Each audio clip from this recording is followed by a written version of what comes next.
Hello, quoi de neuf les gens, ici Naetherion et on se retrouve de nouveau pour une petite vidéo. J'ai une bonne nouvelle pour vous, vous avez décidé de jouer à un jeu de rôle ce soir avec vos amis et vous vous êtes rendu compte qu'il vous manquait une seule petite chose, à savoir une aventure. Donc aujourd'hui on va aborder un élément important qui me semble être la base du jeu avec vos potes ce soir, c'est l'aventure.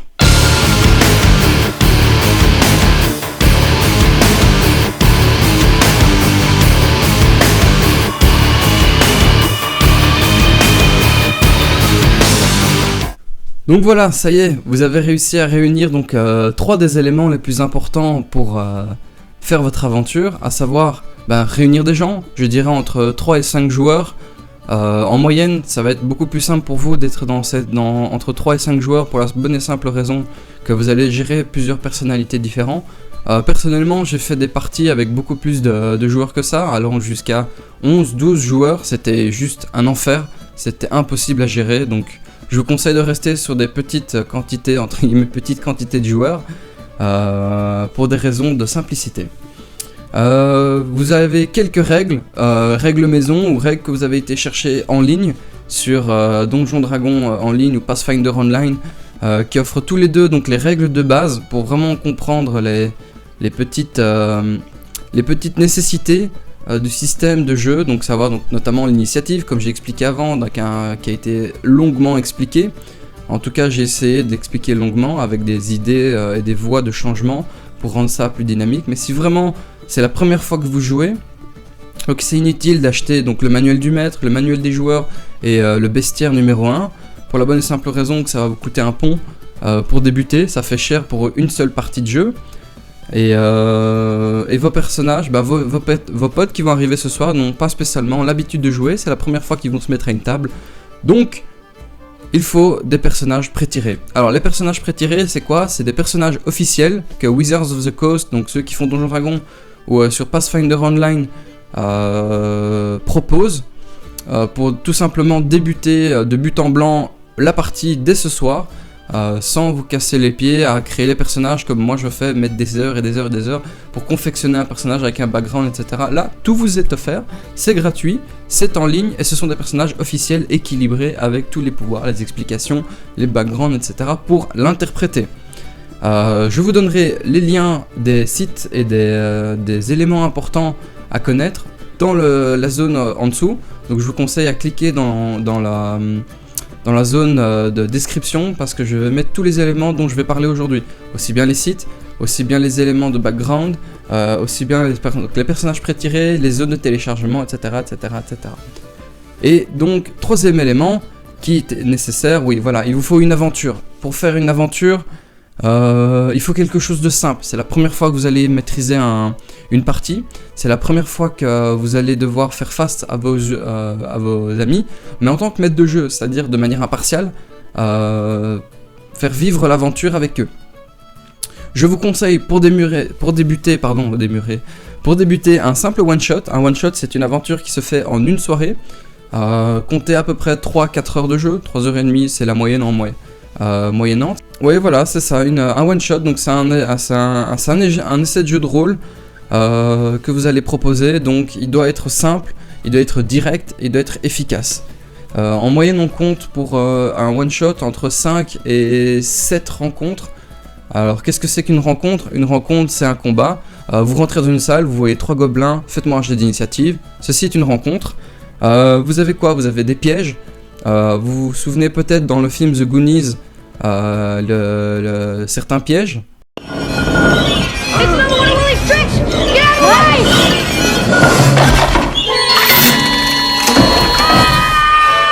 Et troisième élément, donc, ce sont les énigmes. Les énigmes, on peut notamment citer celle de Gandalf devant les portes de la Moria, qui est celle qui a le plus marqué, entre guillemets, notre imaginaire Heroic Fantasy. What's the Elvish word for friend? Bella.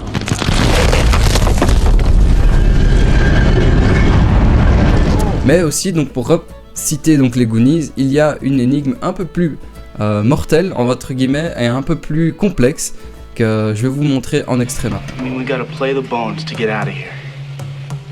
Exactly. You guys look! There are notes on this! Andy, you do piano lessons. I'll see. This is nothing like my mother's Steinway. Do something, Chloe! Okay, the first chord, I think, is, come on, Andy.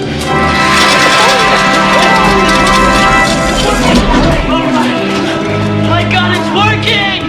It's working! Donc en effet, les créateurs donc, de Donjons Dragons et de Pathfinder, enfin, surtout de Donjons Dragons puisqu'ils étaient là avant Pathfinder, ont préféré mettre l'accent sur la création personnelle d'aventures. C'est-à-dire que les aventures n'étaient pas comprises dans les manuels de base pour la bonne et simple raison, donc comme je vous disais, que c'était plus intéressant de créer la vôtre, et c'était à vous, en tant que maître de jeu, de faire la recherche, de faire la création de maps, d'aventures, de background, de fluff, etc., etc., pour les objets, pour les rencontres, parce que c'était plus intéressant.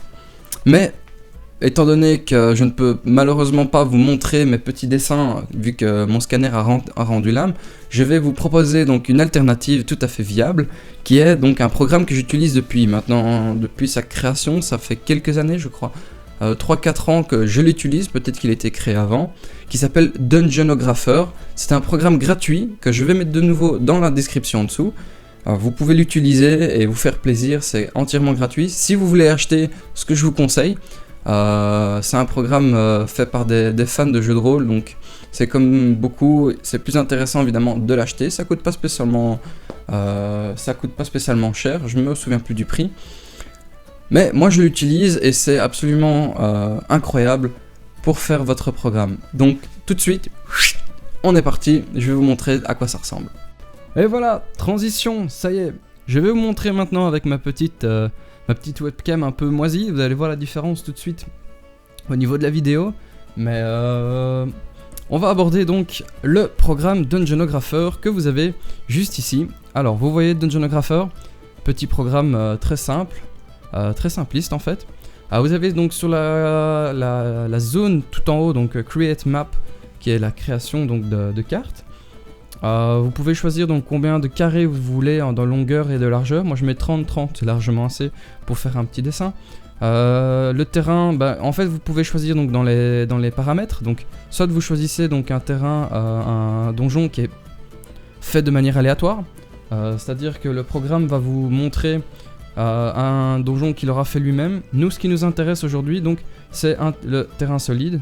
Vous choisissez ensuite dans votre type de sol ce qui vous intéresse. Moi je prends toujours le blank étant donné que c'est le blanc, le carré blanc de base, qui vous rappellera donc les premières versions donc, de Donjons Dragons. Tout simplement une feuille quadrillée, inutile de dessiner. Vous faites générer une map, hop, voilà. Et une fois qu'elle est lancée, hop, petit changement, petite transition. Et voilà, on est de retour. Donc on a la carte, la map tout à fait blanche et tout à fait vierge que vous avez. Et nous allons créer notre carte ici. Je me répète beaucoup, désolé, c'est un peu de l'improvisation. Donc on va faire une map très simple. J'ai pensé donc à une mine envahie par des gobelins, tout simplement. Voilà, les héros ont été appelés pour nettoyer la mine qui servait de ressources à un village. Ils passaient par là et le chef de la garde, dont on a parlé donc dans les épisodes précédents, leur ont demandé de leur donner un coup de main et de tout simplement nettoyer la mine pour eux.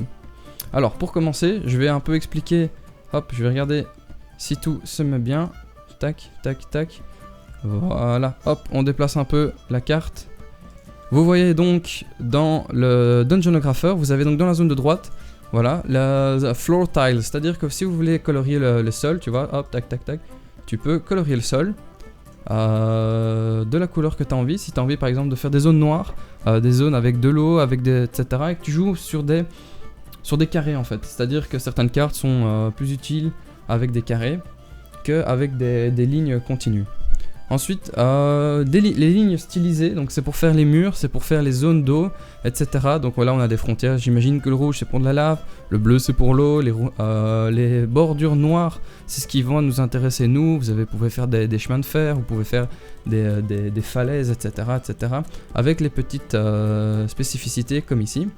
Les lignes customisées, donc ça ce sont des lignes noires. Vous avez donc tracé à la main, tracé en fonction du point par point, c'est-à-dire que ça fait des lignes toutes droites, et vous pouvez choisir donc les lignes toutes droites, les fractales, ça permet de faire des grottes, on va vous montrer, les courbes si vous voulez faire des arrondis.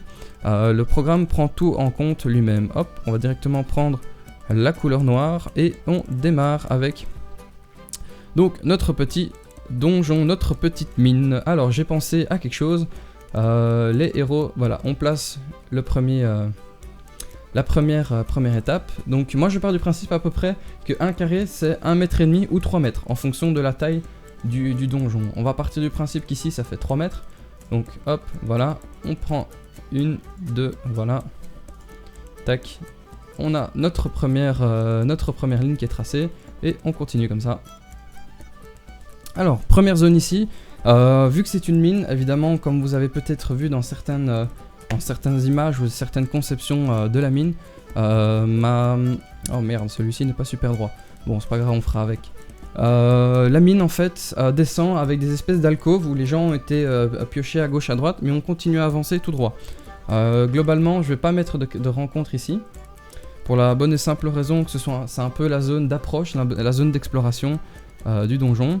Hop, on continue de la deuxième aile. Pour continuer. Ah, fuck. Hop, on recommence. Donc voici, on va reprendre sur la deuxième aile d'exploration. C'est une zone qui sera pas spécialement occupée donc, par les gobelins. Et voilà, donc ça, on a le premier bras de notre mine. Imaginons, donc on a ici c'est un tunnel creusé, on va rajouter après les éléments pour donner le côté animation du joueur. Première pièce qui est la deuxième étape du donjon, on va faire une espèce de baraquement de fortune, c'est-à-dire que là avant où vivaient les mines, enfin c'est un peu la zone où les mineurs laissaient leur matériel, et depuis l'attaque des gobelins c'est un peu là où les gobelins vivent et entre guillemets gardent la mine, c'est-à-dire qu'ils se sont renfermés dedans afin de ne pas attirer l'attention et tout simplement vivre entre eux. Alors on va faire une petite pièce, tac, très simple, voilà. On va prendre une pièce comme ça, une pièce comme ça, et on va remettre un couloir par ici, tac, et on allonge le couloir, voilà, hop, les baraquements, pardon, pour les gobelins. Deuxième zone, donc deuxième salle, c'est un peu une salle de traitement du minerai, c'est-à-dire que les mineurs quand ils récupéraient le minerai, ils l'acheminaient donc dans cette salle pour le traiter, pas le traiter pour déjà le chauffer, mais en tout cas séparer le minerai important de la pierre ou des rocs qui n'ont pas spécialement besoin, afin de pouvoir le transporter. Et donc ça passe donc par cette espèce de bras ici pour remonter en haut. On va rajouter donc après les wagons et tout pour vous donner une meilleure idée. Donc pour ce faire, hop, on fait une grande salle, je dirais à peu près comme ceci. On peut pas ne pas hésiter à faire une salle assez énorme, étant donné qu'on va la remplir. Voilà, c'est parfait. Hop, on a une espèce de salle ici, qui sera donc la salle de traitement, avec donc une grande porte ici au milieu, pour donner accès à la dernière salle, qui est un peu la salle, donc c'est un peu l'entrepôt du matériel d'excavation. Là au début où on avait le baraquement de fortune pour que les mineurs laissent leur matériel hors boulot, hein, c'est par exemple se changer, leur pioche, etc. Le matériel d'excavation est un matériel plus spécifique. Il y a de la dynamite, il y a je vais pas dire des machines, mais en tout cas il y a des aspects, il y a des lampes, etc. qui ne peuvent pas être à portée de main. C'est des éléments qui coûtent cher, qui sont dangereux. Donc le maître de chantier doit les mettre dans une salle à part, fermée, d'où l'importance des portes, afin que seul quand lui est là, il au pluriel, puisse utiliser donc ce matériel à des fins correctes. Hop, on fait la pièce, tac, tac, tac, tac. Ouais, je crois que c'est pas mal. Alors depuis l'attaque des gobelins, évidemment, cette pièce est utilisée donc par le chef des gobelins. Je ne sais pas comment on va pouvoir l'appeler. Appelons-le Grishka. Grishka pour notre ami Bogdanov, qui est un beau gobelin d'ailleurs. On va donc mettre dans cette zone-ci donc le chef gobelin qui a accès donc à la dynamite, qui a accès au matériel d'excavation, et donc plus particulièrement à une zone reculée où il va pouvoir défendre sa position de chef. Mais le problème, c'est que en dehors de ça, Les gobelins n'avaient pas prévu que la chute de la mine allait entraîner d'autres inconvénients, à savoir les hommes rats. En fait, il y a un combat donc dans la mine entre les gobelins et les hommes rats pour savoir qui va la posséder. Au moment où les aventuriers arrivent, les gobelins et les hommes rats arrivent à se séparer donc via cette porte pour tout simplement ne pas se taper dessus. Donc les hommes rats se concentrent sur les ressources de la mine, il n'y a que ça qui les intéresse, alors que les gobelins eux veulent une place forte. Le chef des gobelins, donc Grishka, a décidé de sceller la porte et de ne jamais l'ouvrir afin de ne pas perturber dorénavant encore les hommes rats, et les hommes rats ne pourront pas perturber les gobelins dans leur vie. Alors pour ce faire, la zone suivante, c'est une énorme porte scellée. La zone suivante, c'est la mine. Et pour la mine, nous avons donc ici sur la droite, si vous regardez, le style fractal. Le style fractal est un type de dessin qui va nous permettre de faire des murs de pierre, donner l'impression qu'on est dans une grotte. Combien de pièces? Allez, disons 3 à peu près. On va faire voilà, à peu près 3 pièces. Voilà, vous dessinez grosso modo les pièces que vous avez envie, avec une zone centrale. Voilà, tac, tac, tac, hop, dessinons-la comme ça. Hop, elle revient par ici, elle repart par là. Tac, tac.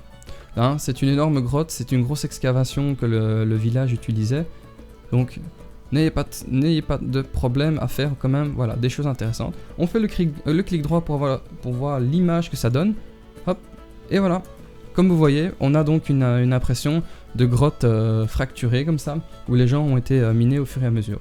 Je vous ai promis donc une complémentarité, entre guillemets, du donjon, donc on va le faire maintenant avec tout simplement, hop, voilà, les styles de wagon, tac, ils passent par ici, ils passent par là, ils viennent par ici, ils viennent là, ils redescendent dans la mine, ils repassent par là, tac, tac, tac, et ici donc ils passent à travers toute la pièce là où est le chef, parce qu'évidemment les mineurs, ils minaient dans le fond de la mine, clairement.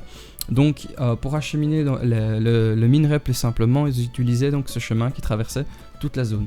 Le chef de chantier, étant donné qu'il scellait les portes de sa réserve, les mineurs ne pouvaient pas, entre guillemets, avoir accès à la mine de manière indépendante, c'est-à-dire qu'ils ne pouvaient pas aller voler et tout, etc.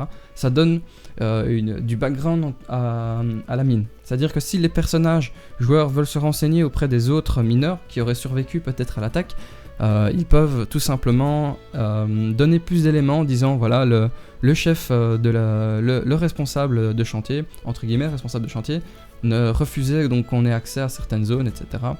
Et voilà, c'est vraiment donner une impression de vie à votre donjon. Voilà, je fais encore des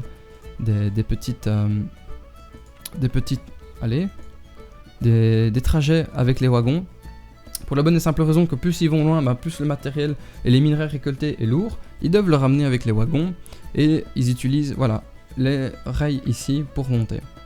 Alors, voilà, ici vous avez votre donjon très simple, une première zone ici avec donc un tunnel creusé avec des alcôves, etc. C'est un tunnel fait donc en bois. Nous avons que la deuxième zone, c'est un peu la zone de baraquement de fortune des gobelins. Et c'est surtout la zone de baraquement des mineurs qui laissaient donc leur matériel, entre guillemets, le temps de travail pour changer, etc., etc. On descend un peu plus dans la mine, on arrive donc dans la zone de traitement du minerai où les gobelins, c'est un peu leur grosse zone de vie, là où ils peuvent vivre simplement, mais les mineurs avant utilisaient ça donc pour traiter le minerai. Donc ici, toute la zone de gauche un peu, vous allez avoir des gravats, vous allez avoir des morceaux de pierre, de temps en temps peut-être l'une ou l'autre pierre précieuse ou l'un ou l'autre minerai intéressant, que ce soit du fer, que ce soit qu'est-ce qu'on pourrait trouver d'autre, du mithril, de l'or, peu importe. Ce sont des minerais rares, donc vous ne devez pas non plus exagérer sur les découvertes. On arrive donc dans la zone ici où c'est une porte, custom line. Est-ce qu'on va pouvoir avoir, voilà. On descend un peu, vous pouvez rajouter des textes, vous pouvez rajouter voilà, des items, on va rajouter donc des portes. On va prendre une grande porte, hop, tac, cette porte là, on va la mettre ici, hop, voilà. Vous avez une grande double porte donc qui passe de cette pièce à la pièce suivante. Les doubles carrés un peu, les doubles rectangles, c'est le... Hop, on va voir si on peut l'agrandir. Le double rectangle symbolisant donc les portes à double entrée. Scellées. Alors, qu'est-ce qu'on a ici? Évidemment, je dirais qu'on va calculer à peu près une rencontre, 2 rencontres, 3 rencontres, 4 rencontres avec les hommes rats. Donc on a déjà 4 rencontres de type combat. On a une énigme à mon avis avec la porte scellée. Ah d'ailleurs, je vais penser à ça. C'est pas mal. Hop, on met donc une porte ici en plus. Hop, hop, hop. On agrandit, on va essayer d'aller l'attraper. Hop. Select item, please select move. Voilà, hop, on va chercher la porte, on la place correctement. On a notre carte, voilà, voilà, voilà. Hop, hop, hop. Voilà. Donc on a premier groupe de gobelins, deuxième groupe de gobelins, troisième groupe de gobelins avec le boss, évidemment, qui sera un peu plus difficile à obtenir. Quatrième rencontre, donc ça c'est la rencontre avec les hommes rats qui sont en train de faire leur excavation. Donc on a 4 rencontres de type combat. On a donc la porte scellée qui si on l'ouvre, un piège s'active. Faut savoir qu'en fait quand les joueurs vont arriver au début du donjon, ils vont voir qu'il y a plusieurs chariots, en fait des wagons remplis de pierres sans importance qui sont bloqués tout en haut. Ils vont pouvoir y toucher, etc. Il y a rien ils pourront pas bouger. Les chariots sont bloqués tout le long pour leur descente. Mais si la porte scellée est ouverte ou décellée tout simplement, c'est un peu dégueu comment c'est dit, les wagons tout en haut vont être débloqués. C'est-à-dire que les joueurs vont avoir 1 ou 2 tours pour réagir. Ils vont entendre quelque chose arriver de derrière, ils vont pas savoir ce que c'est. Je dirais 1 ou 2 tours maximum. Les wagons en fait vont être débloqués du haut et vont descendre toute la rampe de la mine et vont les choper si jamais les joueurs ne font pas attention. C'est un piège, tout simplement, voilà. À vous de déterminer les dégâts que ça inflige, le niveau de réflexe qui est intéressant d'avoir, la sagesse pour détecter le piège. Globalement, la difficulté pour se rendre compte que le piège est lié le piège donc est lié à la porte et dans quelles conditions on peut le trouver. Et ensuite, voilà, on a donc la zone avec les gobelins. Je n'ai pas spécialement rajouté d'énigmes, tout simplement parce que la map ne le permettait pas. Mais je pense avec ce que vous avez ici, vous avez de quoi tenir un bon one-shot. Je dirais même limite faire une deuxième soirée, si les joueurs prennent vraiment leur temps pour apprécier et comprendre les systèmes de jeu et comprendre tout simplement dans quel sens ça se joue. Vous avez un peu d'exploration, n'hésitez pas à rajouter donc des descriptions, vous avez la zone de baraquement et vous avez donc le grand combat un peu dans la zone de vie avec le boss juste après, les hommes rats. Ouais voilà, je crois que globalement vous avez toute votre aventure qui est faite et qui est donc abordable. Je vais donc, voilà, je vais l'exporter. Comment on pourra l'appeler, map YouTube, voilà, hop, il y a une map YouTube, voilà, hop, c'est sauvé. Ce que je vais faire, je vais tout simplement l'habiller sur le site que j'utilise qui s'appelle Roll20. Je suis un grand fan de Roll20, j'utilise ce site depuis très longtemps, aussi bien donc pour son habillage que pour son utilité pour rejoindre mes amis qui sont pas spécialement à côté de chez moi ou qui ont des plannings très chargés dans leur vie. J'utilise ça donc sur ce site, pardon. Hop, transition, on passe directement sur Roll20. Hop, voilà. Ça, vous avez donc une image d'une carte que j'ai fait moi pour une autre aventure dont je ne citerai pas l'origine, mais ce que je vais faire, voilà, j'ouvre une nouvelle page, background, on va mettre en noir, ça fera moins mal aux yeux. Voilà, on ferme et je vais importer donc ma carte sur cette grille là. Faut savoir que Dungeonographer, vous pouvez donc exporter votre map en tant qu'image, en tant que PNG, ou tout simplement vous pouvez l'imprimer et l'utiliser le soir même pour avoir une idée de ce que vous allez présenter. Vous pouvez rajouter des écrits dessus, etc., etc., etc.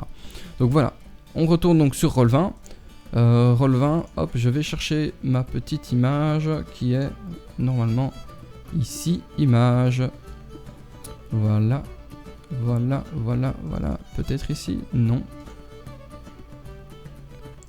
tac, tac, document, map YouTube, voilà, on ferme, map YouTube, on la déplace, on la drop directement sur le site, il va, voilà, uploader, hop, il la calcule, il calcule sa distance, hop, on essaie d'agrandir pour que on ait un maximum de visuel, tac, tac, tac, voilà, et voici. Vous avez votre map qui est donc sur votre site, vous allez pouvoir l'habiller comme il vous plaît. Je vais pas vous montrer comment faire l'habillage, tout simplement parce que ça risque de mettre beaucoup plus de temps et je crois que la vidéo est déjà assez longue. Voilà, Dungeonographer, très simple, très efficace. Comment faire donc pour rendre le donjon vivant? Moi je rajouterai une patrouille externe de gobelins, de 3 ou 4 gobelins, donc attaquant par surprise les personnages joueurs une fois qu'ils arrivent à peu près, je dirais, dans la zone de vie, dans la zone au milieu ici. Une fois qu'ils arrivent à peu près à la fin du combat ou que vous sentez qu'il ne reste plus qu'un ou deux survivants coincés donc dans la mine, n'hésitez pas à rajouter donc la patrouille de gobelins qui soudainement se rend compte que la mine a été assiégée et hop, ils attaquent les personnages sur un autre flanc par derrière, par surprise.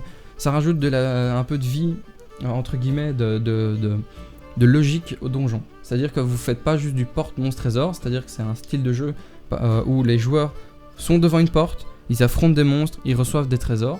On n'est pas très loin de ce système-là, mais le fait de rajouter des éléments comme la patrouille rend le donjon un peu vivant. Qu'est-ce qui rend donc encore vivant? L'explication. Si jamais les personnages joueurs veulent avoir plus d'informations sur l'origine de la mine, qu'est-ce qu'il y avait dedans, est-ce qu'il y a des survivants, etc. Créer 2-3 PNJ, 2-3 mineurs qui sont au courant, donc voilà, pour la zone de baraquement, la zone de traitement, qui savent à peu près dessiner ce qui s'y passe, et la zone, donc la réserve du maître de chantier, qui lui est mort dans l'assaut, avec évidemment, comme les mineurs savent, donc la dynamite, les instruments de mesure, les instruments de minage et de perforation, etc., etc., les ressources importantes, et surtout voilà, donner une idée un peu de la carte. Donc rajouter des éléments, des PNJ, de la discussion, ça permet d'avoir un donjon plus complet et de pas juste se dire on va aller devant la mine, on va casser la tronche à des gobelins, qui pourrait être tout simplement très efficace aussi, hein, surtout si c'est la première fois que vous y jouez. Mais ça donne un aspect global, ça donne une raison d'être, ça donne une raison d'aller dans cette mine et tout simplement de casser la figure à Grishka, le boss gobelin. N'hésitez pas, donc voilà, qu'est-ce qui rend encore le donjon vivant? Donc le piège, le fait que les joueurs, les mineurs n'étaient pas au courant du piège, seul le maître de chantier était au courant. Le piège qui permet donc aux mineurs d'être tenus en garde face à la porte scellée et face au piège au cas où on ne sait jamais aller miner pour leur compte et tout simplement voler les ressources de la communauté, donc du village. Le wagon donc de l'entrée, donc qui descend de la mine et qui font sur les personnages. Moi j'ai établi à peu près à 3d6 points de dégâts avec un jet de réflexe de 15. À vous de voir ce qui vous convient. J'expliquerai peut-être dans une autre vidéo ce que ces notions veulent dire. Voilà, la porte scellée, l'affrontement avec le boss, le piège, c'est dit, les villageois, les gobelins en plus, habiller grosso modo ce que vous voulez mettre dans vos pièces, savoir que il faut pas une description énorme, une pièce relativement vide, un baraquement c'est quelques constructions en bois très simples, vous rajoutez 2-3 défections gobelines, vous rajoutez des trucs un peu à même le sol, à construire un peu à la va-vite, pour donner l'impression d'être occupé par des gobelins, ça sent mauvais, ils vivent de manière marginale, voilà. Vous avez votre mine qui est construite, et vous avez tout simplement votre soirée qui est garantie, ça met pas super longtemps, vous avez vu, la construction du donjon a été très rapide, il faut pas beaucoup, ce soir vous allez pouvoir jouer avec vos potes et vous marrer sans aucun problème. Ça va? Allez, je coupe et on passe à la fin. Et voilà, on est de retour donc pour la partie de clôture de la vidéo. J'espère que mes conseils et ce que je vous ai proposé vous a aidé. Je vous invite grandement donc à laisser un commentaire positif, négatif, mais comme toujours constructif dans la vidéo. Si tu as apprécié, mets un pouce bleu, évidemment. Moi, ça me fait toujours plaisir parce que je suis éternellement stressé et angoissé à me filmer dans ma chambre, tout simplement. Et je suis toujours très jeune comme youtubeur.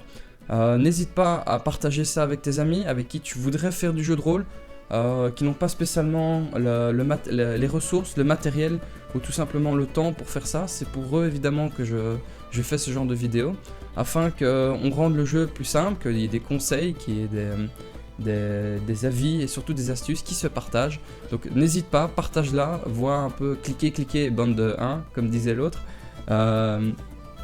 N'hésitez pas à partager avec vos amis, moi ça me fait énormément plaisir, je vois énormément de bonnes réactions de votre part, toujours constructif. Les gars, merci, ça me fait énormément plaisir, ça me motive. J'ai essayé de faire quelque chose de plus constructif pour celle-ci, et surtout, restez présent quoi, ça me fait énormément plaisir de voir vos commentaires. Sur ce les gars, see you next time, yo.